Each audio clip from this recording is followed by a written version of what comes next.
Welcome to Grandma's Room, episode 77. Today we're talking about what was it? Stories of Dean Martin and the life of Joseph Stalin before the dictator years. So, Ben, you look good. Thanks, Joffrey. You do too. Nice glasses. Yeah. Rocking the totally cool jean jacket. Dude, you don't look like a fuckboy at all today. Yeah, I know I don't. And neither do you. Thanks. You look like a grandpa from or pictures of a grandpa from the 80s or 70s. Even with like a hoodie? Yeah. Sweet. So start calling, you know what? Start calling me Pappy. Pappy? Alright, Pappy. Call me Pappy Van Winkle. Okay. Pappy. That's liquor. Pappy. Sure. What? Pappy Pappy Butthole Van Wrinkle. Stinkle. Winkle. Pappy Van Wrinkle. I want to look up how much Pappy Van Winkle was because I'm pretty sure it's insanely expensive. That's a thing? What? Yeah, it's liquor. Holy fuck! Pappy Van Winkle's Family Reserve Bourbon, 23 years old, just a fifth. Take a guess at how much it is. 20 grand. No, not quite. 1,000. Not that much. Not that little. 10. Closer. 9. Yes. $9,000. Christ. Do you know what'd be really funny? If we ever get fuck you money from this, which is like, that'd be awesome if we did. It'd be nice to have. I don't know if I'd use it. We'd probably the Use it liquor? for fuck you money. You don't think you'd use fuck you money?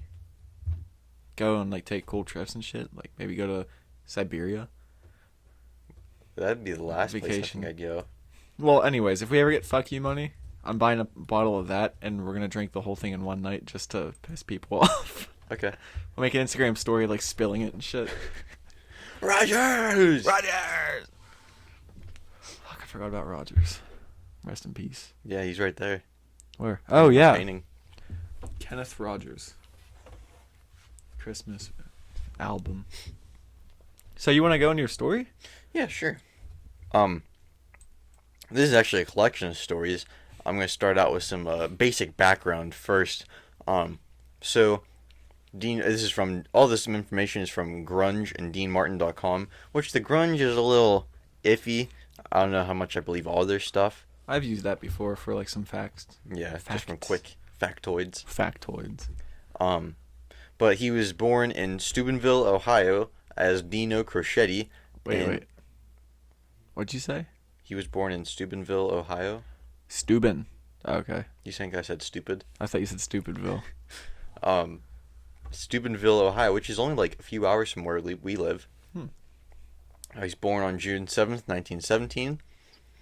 He did not learn to speak English until he was 5, since he was, raised by 2 Italian immigrant parents. And this led to bullying by other kids in school when he was young. And, what? They bullied him and all he could say was Mamma Mia. God damn it. Mamma Mia! Gabagool. He knew Mamma Mia and Gabagool and that's it. As a young man, Dino worked a number of odd jobs around town. Some of these jobs are, like, pretty awesome. He worked as a liquor delivery boy during Prohibition, going to speakeasies and delivering illegal booze. That's fucking sweet. Yeah, as, like, a kid. I don't know how old. It didn't say. 7. 7. Yeah, that's a good age. Speakeasies seemed to be his scene because he also worked as a blackjack dealer after a failed boxing career. He worked a lot in speakeasies, like his whole life it seems like, until he got to like New York and Vegas and shit like that. Yeah, so he was a blackjack dealer, and this actually is an important part in his life. I'll get into that a little later. Also, for a little while, Dino worked in a steel mill as a teenager. Like, he dropped out of school when he was 16, I think. This might have been before. I'm willing to bet this is before he dropped out. But that's pretty cool to think about, like, one of probably Hollywood's elites back in, like, the 50s and 60s was working in a steel mill and speakeasies as a kid. It's pretty hardcore. Yeah. And did it say what he did in the steel mill? It didn't say. He handled a molten metal. Yeah, I bet he did. He actually burned 5 extra nipples onto his chest with that. He branded himself. If this wasn't enough, he also was a feared boxer who went by the name Kid Crocetti and ended up getting a broken nose, which had to be reset. It said that he knocked a few people out, which that's pretty cool too. He was a knockout artist. Yeah. He even once said he had 3 knockouts in his short boxing career, so that's a little bit more to add to it. How long was he boxing? I didn't say how long he was boxing, but so back to the oh, I'm forgetting an important one. In our town, you know where the beach is, right? Yeah. He worked there as a towel boy while he stayed with his aunt and uncle here for a summer. Nice. I think that's pretty cool. It's not a real beach. Yeah, we live but in it's Pennsylvania. cool. It's called Ligonier Beach. Yeah. Are they ever reopening? I don't think so. Kid burned it to the ground. Yeah, some fucking kid burned it and ruined it for the rest of us. I think they should turn it into a skate park. It'd be pretty cool. Yeah.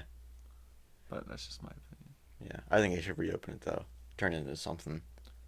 Paintball park. That'd be kind of hard. Just build like little buildings and stuff in the base of the old pool. But that's like right along the road. Yeah. Just put like a wall up on the side of the road, and just be like, if you shoot over that, You're and dead. hit something, you're taking the blame for it. We're not. Mm-hmm. But so he worked there. He worked there, and back to the blackjack dealer. So this is like when people would learn that he was like a good singer. He would sing for his coworkers in the speakeasy during their downtime, and he was picked up by a guy named Ernie McKay, who had a big band in the area at the time. Singing with Ernie was what ultimately led to Dino being discovered. Who was it? Ernie McKay? I thought you said Danny McKay. No. Who's that? Pretty sure it's an oldie, like, I think he was on Fallout. Danny Kaye. Danny Kaye. Yeah. Yeah. Sorry. It's gonna be the happiest Christmas since Bing Crosby Dap Dance with Danny fucking Kaye. I'm sorry for interrupting your voice. Please go back into it. Yeah. Yeah, so he was the one who who helped Dino get set up, and he took him to bigger clubs and landed him recording deals. And dropping out of school at the age of 16 allowed Dino to tour extensively with Ernie until he was picked up by Sammy Watkins in 1938. And this was also the first time he changed his stage name to Dino Martini, since others told him Crocetti was too hard for audiences to say. Crocetti? Crocetti. Sounds pretty easy. They also thought it might be a little weird. Plus, the Italians were not particularly liked in the States. Because of mafia stuff? Well, that and like the World War going on a year later. Yeah. I mean, yeah. Yeah. Yeah. Yeah. So Watkins was the one who finally gave him a suggestion for the name Dean Martin after Dino Martini, which obviously sounds a lot better, or in my opinion, it sounds a lot better than Dino Martini. It's kind of cheesy. And it said that he was drafted in the army, like obviously after war broke out. I can't remember. I think it said he might have had a hernia or something like that. And people think, I know Frank Sinatra like paid his way out of the army, I think. Really? Yeah. Or like, well, he had mob connections. I don't know if Dean Martin did the same thing or not. I'm willing to bet he didn't. Like, he actually had something wrong with him. But he continued to work and make his way towards New York, where his popularity began to grow. And he also started playing with, or he also had an act with Jerry Lewis. But after their breakup, he would go on to meet Frank Sinatra and Sammy Davis Jr., who were like his best friends. Like every picture after like 1960, he's always with them. But he wasn't exactly like them. They like to party and like stay up all night, and he was like the exact opposite of his stage persona. He was like, I'm tired. yeah, every time, like I said, like after the '60s, there's never a picture that I can think of where he doesn't have a drink next to him or in his hand, like a scotch or whatever. Yeah. But it was always apple juice. He was actually a Catholic. Oh, wait, Like, does that have to do with him drinking? yeah, Being Catholic? yeah, Is that like a rule? I think so. But it was always apple juice. So this whole time people thought, and he like bumbled around on stage and pretended he was drunk, but it was all just an act. And the part about like the partying part, he he was a huge family guy, and he preferred to like spend time with his family, which I thought that was kind of cool Yeah. of him to do instead of being like a womanizer and a dick. I have a question quick. Yeah. He was always drinking apple juice. Shits. Do you think his shits were like crazy all the time? I bet they were Constant. they were below par. Just constant diarrhea. Yeah. What is that? A 7 on the scale, or is it 7 the best? What do you mean a 7? Oh wait, there's like a poop scale. It goes 1 to 7. I think 1's insanely soft, like runny, and then 7's like too hard. I think like a 3 or a 4 is the perfect poop you want. Bristol stool chart. Yes, that's what it is. Okay, type 1, separate hard lumps. Type 2, sausage shaped but lumpy. Type 3, sausage shaped but with cracks on surface. Type 4, this is the kind that you always send me. Sausage or snake like, smooth and soft. Type 5, soft blobs with clear cut edges, easy to pass. This is George or Vincenzo's. Type 6, fluffy pieces with ragged edges, mushy. Type 7, watery, no solid pieces. So 3, it looks like healthy. 4, Still pretty healthy. yeah, it's solid. Yeah, but thank God, dude. Imagine having 1s all the time. You're just shitting like a deer. Like pellets. Yeah. It says hard lumps like nuts, if that gives you an idea. And they're perfectly round on here too. They're hard to pass. It's like you're shitting a bunch of acorns. Yeah, That sounds like you're dehydrated. I don't know. Yeah, 3 looks pretty good. I haven't had any snakes lately. No coils. I changed my eating up, and it was like it just put the kibosh on the sweet snakes. Mm-hmm. I miss them. So Oh, back to it. Okay. He was a family guy, and he would do shows with Frank because obviously he was his best friend, and Frank would do the shows for these mobsters, and he kind of like he didn't pressure Dean into it, but he was like, okay, I'll do it for you, Frank, because you're my little snuggle buddy, and so he'd do them, and all these mobsters would come up to Dean at the end of the show, and he'd be like, thank you for your generosity. And Dean would be like, fuck you. I didn't do it for you. I did it for Frank because he's my best friend and get the fuck away from me. So he was like told him off. clean Yeah. cut. Yeah.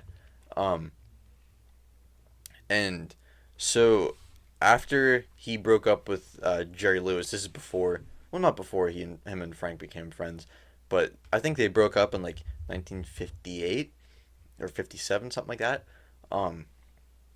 So after he broke up, his popularity like kind of went down. He didn't have a number one like single or a song from 1958 to 1964.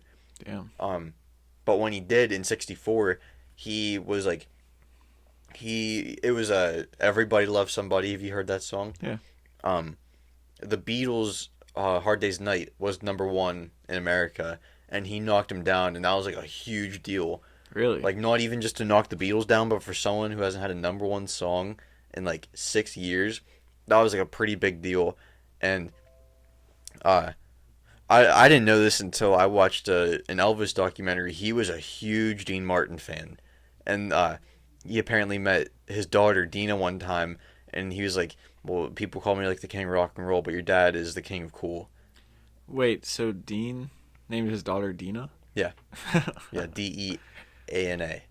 Oh, Deanna. Was it Dina or Deanna? Dina. Sweet. Yeah. But so after he knocked the Beatles off the number one spot, he sent a telegram to Elvis. I don't know if they talked a whole lot. I imagine they didn't. But it said, if you can't handle the Beatles, I'll do it for you, Pally. I thought that was kind of a smart-ass thing to do, but I like it. P.S. Suck it. And Elvis had, like, he didn't have... No, well, yeah, he didn't have a number one song in, like, probably 3 years at that point because he was doing, like, bad Hollywood movies. Like the shitty... Thanks like, to the Kissing the Cousins. Colonel. I think that came out that year. Maybe it was next year. It always comes back to Kissing Cousins. Yeah. But I think that was a little jab at him, too. Mm. If you can't handle him. Yeah. Yeah. Good. I'm not a big Beatles fan. Yeah, I like Come Together, That's a good Twist one. and Shout, because that one's not their own song. I'm not It's a a huge cover. fan of that one. I think it might. I think it might just be. Oh, Revolution's okay. You know that song? Revolver? Revolution. Hmm. You don't know that one? No. I'm not gonna sing it. Okay.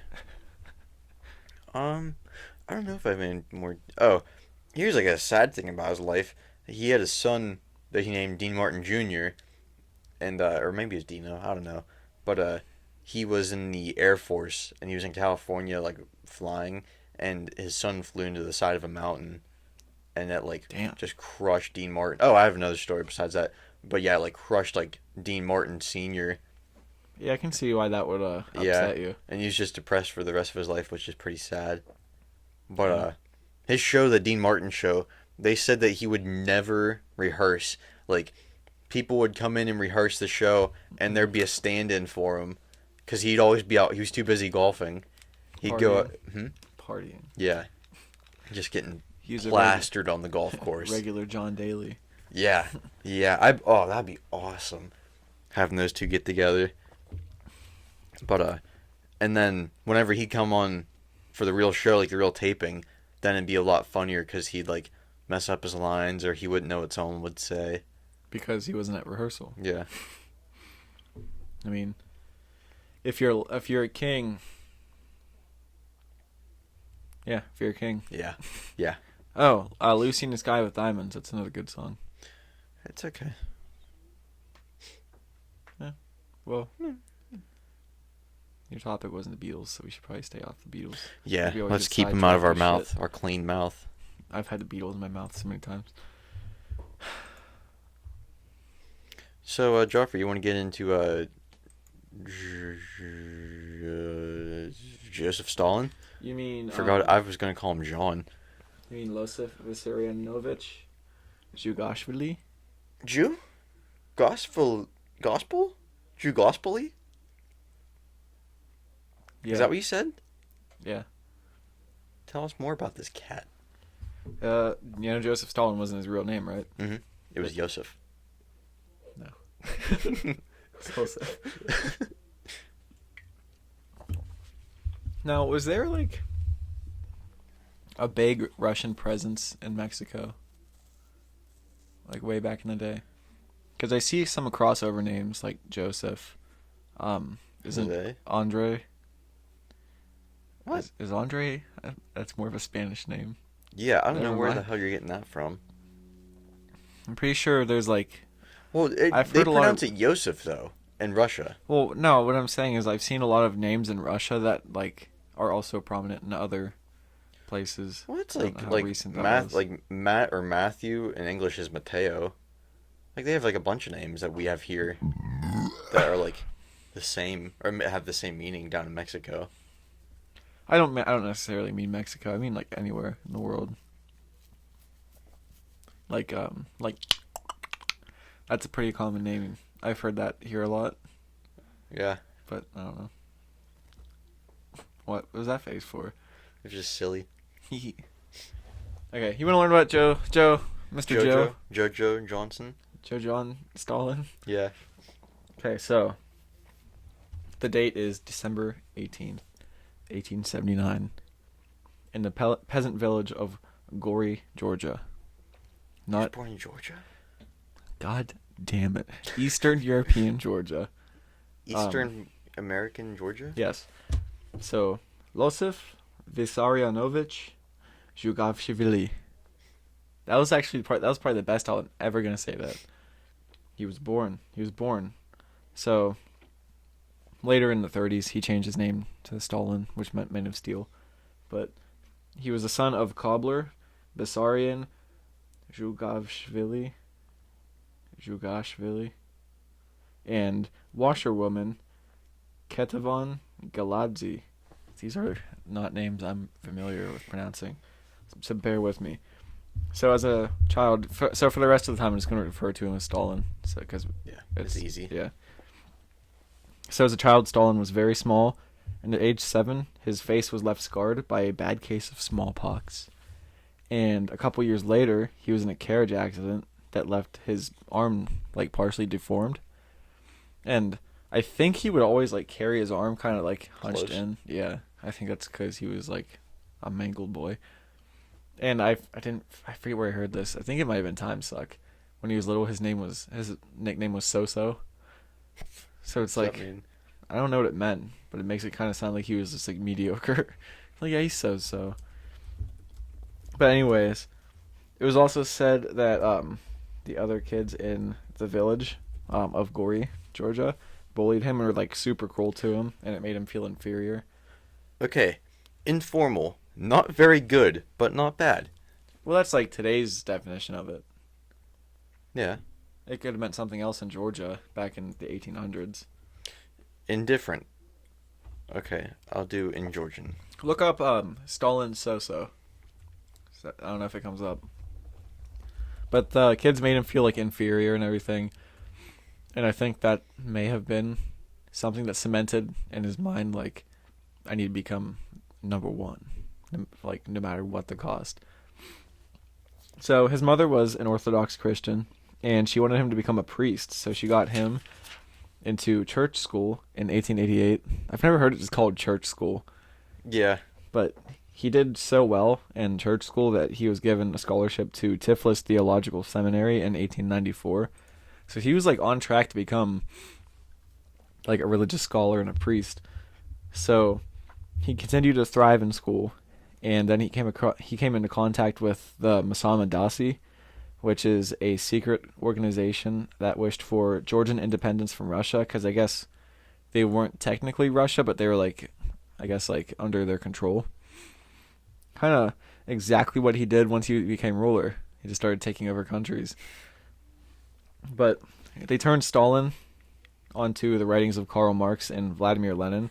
I'm not sure about Karl Marx, but I know Vladimir Lenin was alive at this time, so they're like new writings. Karl Marx, I think, wrote his stuff in like the 1860s. Okay, so he could have been alive still. I didn't look. But Vladimir Lenin definitely was, because he was one of Stalin's, like, he was one of his, Stalin took over after Vladimir Lenin. Okay, manifesto issued by Marx in 1848. So he's probably dead, but not for sure. He's probably middle-aged / old. Probably dead. He's beyond middle Wait, age. did it say when he 1848? died? When Karl Marx died? Because this was in 1894. 1895. Or Okay, 1883. oh, so he's dead. Yeah, he's dead. So, in 1898, Stalin joined the Masami Dasi. So he joined the organization. So now he is very into Georgian independence from Russia. So, in 1899, he was kicked out of seminary school. Some say it was because he couldn't afford it. Others say it's because he kept missing exams, but he claimed it was for Marxist propaganda. I don't know what that meant. Because like Spreading it? he was a Marxist. He liked the idea of communism. But then he said he was kicked out. I don't know if it meant before or because of Marxist propaganda. I think it's probably because. But then that was just saying, that's like me saying I like America and then going, that's just American propaganda. Oh. So I don't know what it meant. That's just something he said apparently. And who knows if he was making sense. Yeah. I mean, I don't He know. is insane. So after he left school, he stayed in Tiflis and dedicated all of his time to becoming a revolutionary. For a while, he worked as a tutor and then a clerk at the Tiflis Observatory. So then in 1901, he joined the Social Democratic Labor Party. I think anytime you hear social, democratic, and labor all in one, it's probably not good Yeah. because it's like the People's Republic, and like, oh, that's North Korea. Like, stuff like that is very communist sounding. Then he began working full time for the movement. In 1902, he coordinated a labor strike with railroad workers in Tbilisi. Tbilisi, I think that's what it's called. But he was arrested for it and he escaped to Batumi. He was arrested in Batumi, and then they exiled him to Siberia. And then in 1904, he fled Siberia, and he was exiled to Siberia multiple times and just kept escaping. After he escaped, he was flagged by the Okranka, which was the secret police of the Tsar. Like, the Tsar was a ruler at the time. So then he continued his work for the revolution, staying in hiding for years, I believe. He made the movement money through robberies, kidnappings, and extorting people in, I think, organizations. His most famous robbery, other than stealing people's right to live a happy life, was the 1907 Tiflis bank robbery. The robbery resulted in 250,000 rubles, which is $3.4 million US. Jesus. And it caused multiple deaths. Like, they just killed a bunch of people. Actually, I don't know if they killed. I'm sure they did. I don't know if it was like they were caught in a crossfire of a shootout or what, but multiple people died because of it. So in February 1917, the Russian Revolution kicked off and Stalin went to Petrograd. By March, the Tsar gave up his power and he was placed under house arrest, which was surprising to me. I thought like most revolutions ended in death. Yeah. Stalin and other revolutionaries, they were in favor of a temporary provisional government being put in place because they thought that a peaceful transfer of power was possible. They thought, like, we can just do this quick. Nobody has to die. There doesn't have to be, like, fighting. But then in April, Lenin, he went and fucked things up like he was known to do. He denounced the provisional government and said that people should rise up and take control of their country by taking back the land from the rich and the factories from the industrialists. Sounds like a lot of what people are saying lately. Yeah, it sounds like a bunch of bullshit. So, honky. The revolution ended by October 1917, and the Bolsheviks were now in power. The Bolsheviks are who Stalin was sided with the whole time. It was apparently a very bloody revolution. There's a lot of fighting, and they took power in 1917. Which I didn't know that this was all happening throughout World War One. Yeah, that's why they withdrew. I didn't know that. I didn't have not that well read on World War One.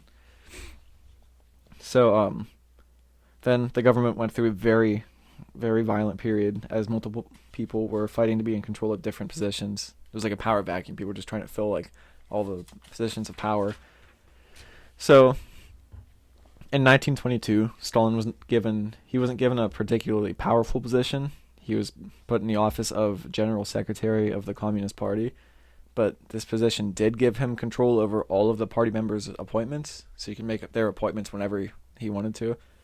So he began to plan his takeover. He organized members' appointments in such a way that almost every member of control or central command owed their position to him. Which I don't know how that worked, but apparently I guess just through scheduling and fucking things up, he just kept taking other people's positions. Where am I? Oh, then in 1924, Lenin died of something that nobody knows exactly what he died of. They said something along the lines of stress, like a genetic disease, like familial. Is that what you call it? Genetic? Yeah. Or poisoning or something, and then Stalin moved to take control. So through bureaucracy and spreading rumors about other party members, he took people out of power, many being exiled to Europe and the Americas. Which, have you heard the story of Trotsky? I'll go into that. Oh, yeah. The ice pick. He was in Mexico or something. I'll go into it after. I have half a page left. So Stalin grew more paranoid, and he started having people arrested in the middle of the night, in the party. And they put them through show trials, accusing them of being in alignment with capitalistic countries kind of like forcing confessions out of them, and then being enemies of the people, and then he had them executed for their crimes. And this was known as the Great Purge, and this is like where Stalin really kicked off his power. Own. Yeah, he came into his own. The story of Trotsky is nuts. I think it was. Is he the one that was like friends with him while during the Bolshevik Revolution? I believe so. I don't know the story like super well, but I know I think he was living in Mexico, and then years, I think it was decades later, Stalin sent some people to kill him, and the guy ended up sneaking into his house in Mexico and fucking murdering him with an ice pick. I heard a story that I don't know if this is the same guy or not. I'm gonna look it up when there was Stalin and this other guy were the dynamic duo during the Bolshevik Revolution, and after Lenin died, people think he had the other guy killed so that he could take power. He was one of the founders of the Soviet Union. I'll read this. It's a very, very short thing. This is from pubmed.ncbi.nlm.nih.gov.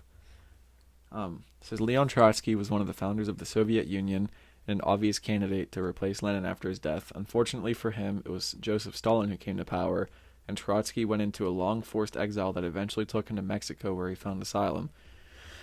On August 20th, 1940, a Stalinist agent wounded Trotsky in the head with an ice axe in his house of Coyoacán, Mexico. Just a few hours later, Mexican neurosurgeons operated on him at the Cruz Verde Hospital in Mexico City. The axe had broken Trotsky's parietal bone after tearing his meninges, had damaged the encephalon. Despite the care provided by physicians and nurses, Trotsky passed away 25 hours after he was attacked, a victim of bleeding and shock. So he fucking broke through his skull with an axe and it ended up killing him. Yeah, he got a real wallop. Went bonked him just a little too hard. But yeah, there's a ton of like crazy stories that I wish I need to get deeper into them for this next one, for this show. Yeah, I don't mean this episode specifically. I mean for like future topics. Because I don't know why Russian history interests me. Yeah, me neither. Like especially Cold War stuff. I would love to see Russia just before World War II. I would love to go see it right now. Oh yeah, I think it'd be cool. Well, I think to go see the cool shit and not like everything's gray and we drink goat milk and sometimes people milk. We eat the beets. Yeah, and nothing. We have nothing to eat. Help. Help. I do think people are better off now than they were. Oh, yeah. Because they're not overtly communist. Yeah, they're more and socialist like, now, right? every other girl over there is a fucking 10. I'm going to look up. Well, look at the 50-year-olds. They got babushkas. They're brick houses with a hairnet. I'm going to look up. What? I just said into me that you were calling them brick houses with a hairnet. I'm going to... Russian economic system. God damn it. It's a mixed economy with enormous resources. That's what we have, a mixed economy. It doesn't say socialist or capitalist. Yeah. Is Russia socialist? I'm not sure exactly what they are. Because you can have private business. Yeah, that's a mixed economy. China is technically a mixed economy, but they're like super communist. Because people can own businesses in China, but they still owe a ton of money to the government from it. Like... Russia is Russia a socialist or capitalist? Technically, the means of production in Russia can be privately owned, which is a distinction of capitalism. However, the private businesses in Russia, especially the major ones, are not free to act as they see fit. I don't know. Is there a set term for it? Because I'm not seeing it. I'm doing the super millennial thing of just scanning for keywords and not actually reading. And it's gonna be my downfall one day. Yeah. I don't know. I don't want to just be silent and look it up in the middle of the podcast. Mm-hmm. Oh God, that sounded disgusting in the mic. That made me almost throw up. That was nasty. So, have you heard any cool news or watched any new movies or anything lately? No. The James Webb Telescope's finally completely deployed. It's all unfolded and everything. I think all it has to do is just get there. I'm excited for June. That's when they're gonna start seeing stuff from it. May or June. I started watching that Don't Look Up movie, and it's pretty good. Leonardo DiCaprio is really weird in it. I think it's obviously the point of it. Yeah. But I don't know, it's pretty good. He's like a super big advocate for like world peace and like fixing the planet on his Instagram, and I'm gonna assume his other socials. I don't follow him, I don't think. Yeah, it's like always something about a deer or water or some shit like that. Deer. It was just an example.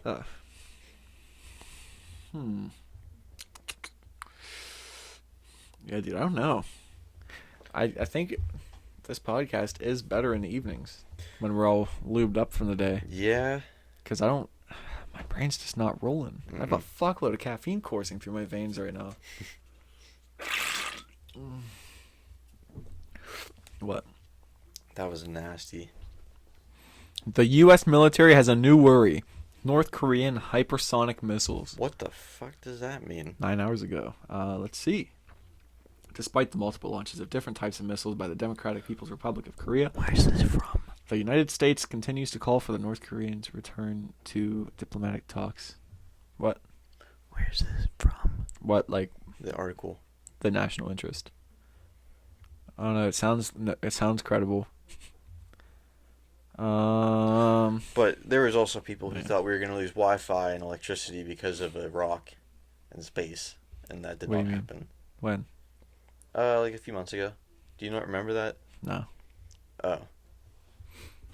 Like, Yeah, everyone, well, not everyone, but some people saw some news article and it said we were going to lose electricity and Wi-Fi and all that shit because there was a rock in space that was going to crash. they thought it was gonna hit us. I guess, something like that. It was going to fuck up the space emanators up there. Space-time continuum. Yeah, because it was floating around up there, not too close to Earth, and, it was going to kerfuculate everything. Kerfuculate. Is that from Trailer Park Boys? Yes, it is. I haven't watched that in a very long time. And I need to. I miss you. How's your taint? Oh, it feels fine. We had an airsoft battle yesterday, and Joffrey was making his way across the creek, and I was hiding behind a dead tree, or a fallen tree, and I started shooting at him, and I only had a little pistol, and he had an AK, and he started shooting at me, and I turned to run away, and he shot me in my taint like 3 times, and I was like, "Oh, my taint!" He thought it was pretty funny. If we're gonna do it again, we need more like. I will bring my Tommy gun. I don't mean guns. I mean we need more like People. obstacles and people. Oh, yeah. So Yeah, it's not just as fun it is fun when we're in the woods, but... Yeah, it's just a free-for-all with no cover, though. I thought maybe we should, maybe not make, a fort, but maybe just make, 2 blockades. Like barriers and stuff. Yeah. There's that place out by Blairsville. We went playing paintball there once. And that's where Terry and, I think, Trazer raised that little army of kids. What? I never told you about this? No. We went and played paintball. It was like, I think we were still in high school. I don't think it was after we graduated. But a bunch of us, there's like 7 or 8 of us that went. And it was one of those places where you go and whatever other strangers are there, they put you on teams with or against them. So, first off, there was these 2 veterans there that were just fucking destroying everybody. I think we shot them once. But they had 3 sections. One was this field with a bunch of barrels and obstacles and stuff. It was pretty cool. And then they had a little town in the middle. It was 3 or 4 little buildings. Michael and I cleared that whole town out. That was so much fun. But we haven't seen Terry and Trazer for a long time. We're did they just keep getting shot as soon as they come to the game? And then next thing we hear someone go run. And then we see Terry and Trazer behind this wall of little kids, and they're using the kids as a human shield. It was so funny. I don't know how they convinced the kids to be their army. That's hilarious. It was fun. We got into some crazy paintball battles up at Trazer's house too, because he has that the jumps and stuff up by his house, and there's that ridge overlooking the jumps. Paintball's fun, but it's expensive as fuck. That's why we were doing the airsoft more. Because 2,000 BBs cost me $7. 2,000 paintballs cost 60 or 70. Jesus. And you go through them. And honestly, yeah, it's not a lot. No, Like your clip, granted they're airsoft, Yeah. but your clip holds 500 BBs. Oh, I used that way quicker than I thought I would yesterday. Were you out when we I had stopped? to switch mags in the middle of it. Oh, I didn't know that. Yeah. I think I fucked one of them up because I didn't know how there's like high capacity ones, and then there's that wheel in the bottom you spin to like actually load them. And I just kept spinning it, and I think I stripped it out or something because like one of them, it works way better than the other. Yeah. I think I fucked it up.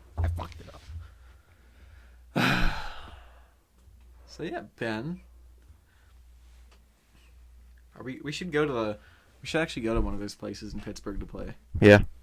It's like the one that has like it's a warehouse, has like 3 levels, and one has like a town with like cars and shit in it.